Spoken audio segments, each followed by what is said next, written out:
the inner story, what's really going on, is saved until quite near the very end. As you were watching it, Bass, when the reveal came, were you joyful or did you have problems with that? I was trepidatious. I was thinking, are they really going to be able to pull this off? Did you know about it?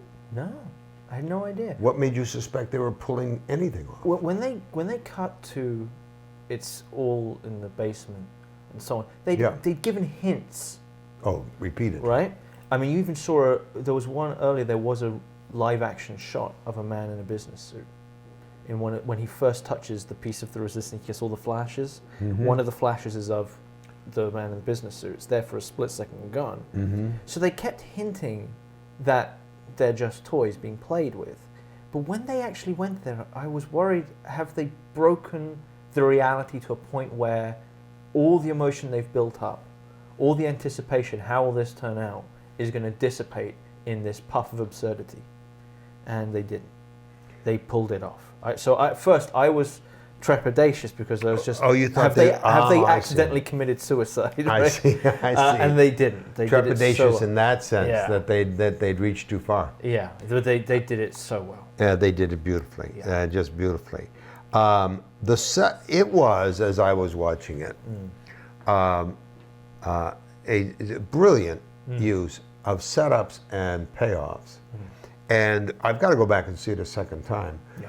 It's virtually every single image, and it was a huge universe. In fact, it was a universe of, what was it, 6 universes? Something like At least that. Yeah. 5 maybe. But there was worlds within worlds within worlds, or Yes. parallel worlds. There are all these, Yeah, all these various Lego worlds, right? Castle worlds and nature worlds. And so. the Wild West world. The Wild West world. Yeah. And so there were all these worlds that sort of relate to all the various subgenres of action, right? And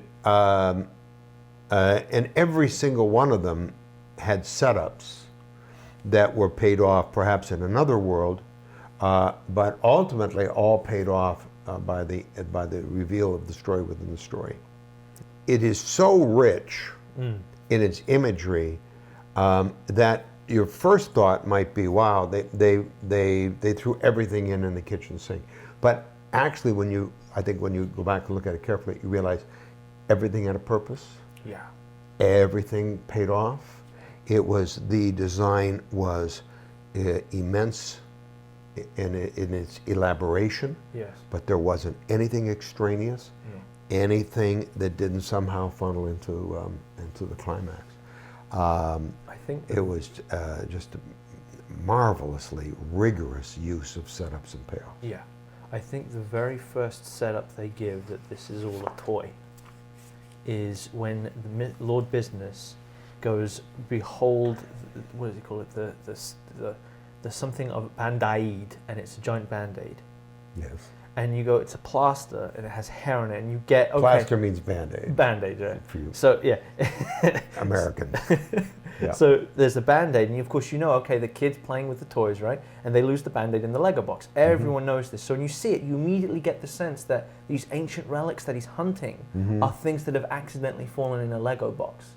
So that's the very first inclination you get of, this is not really actually a world that's just run by Lego. This is a toy world, that there is another world outside of it of human beings that are playing with Lego. It's like the very first reference. Well, in that case, it's a story within a story within a story, because it's not only a toy world, okay, but the outer story is, and spoiler alert, right? The outer story all takes place in the imagination of a boy playing. Yeah. Okay. For the most part. He's creating this massive world, and he creates it out of all the action films he's ever seen. Yes. All the fantasy and knights in shining armor books and westerns or whatever he's ever read or was read to him by his mother, and he's created this elaborate world for himself, and within that world then is certain objects that he's inflated to huge archetypal symbols, but in fact they're the bits and pieces of what you find in a basement. Yeah. Okay. And then the deepest story, of course, is the relationship between the father and the son. Yeah. I think that one of the reasons this film is so moving, and I despite the silliness of it and the endless fun and the sarcasm, and helped enormously by the voice of Morgan Freeman, who can do solemnity and sarcasm simultaneously. What makes it so moving is that ultimately it's anchored in the father-son relationship. And everything that's on the outside, the theme of authority versus rebel, of micromanagement versus freedom, of control versus improvisation, this great controversy between the need for order and the need for chaos. Yeah. I mean, the need for chaos, within reason. But certainly the impulse toward chaos and without going too far, the fun of it. Yeah. This great theme was done for the first 3/4 of the film on an enormous scale. Yes. And then they bring it down Yes. to where it starts, and that's in the relationship between the parent and the child. The parent trying to be authority, trying to rein in the impulses and the chaos of the child, and the child trying to obey on one hand, but find their own identity on the other, and be free from parental control. And so because it ultimately came down to this wonderful father-son relationship, that's when my heart broke. I mean, because up to then it was great fun, great adventure. One of the things I thought that was really wonderful was Emmett is still having thoughts when he's in the real world, and he's able to move himself. And it's just enough of a blurring. You really like that, don't you? Because it felt like I haven't been tricked.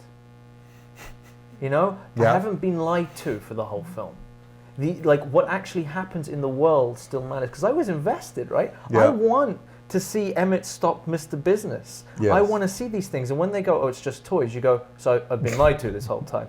But just a little bit of, there's a little bit of magic here. You kind of go, well, that world is real too. Yeah, there's an intersection between the fantasy and the real world at that moment in that piece. And I think if you took it out, it would seriously diminish the film. Yeah. Yeah. Because we all want to believe in magic. And magic of that kind. Yeah. Where Batman's a jack.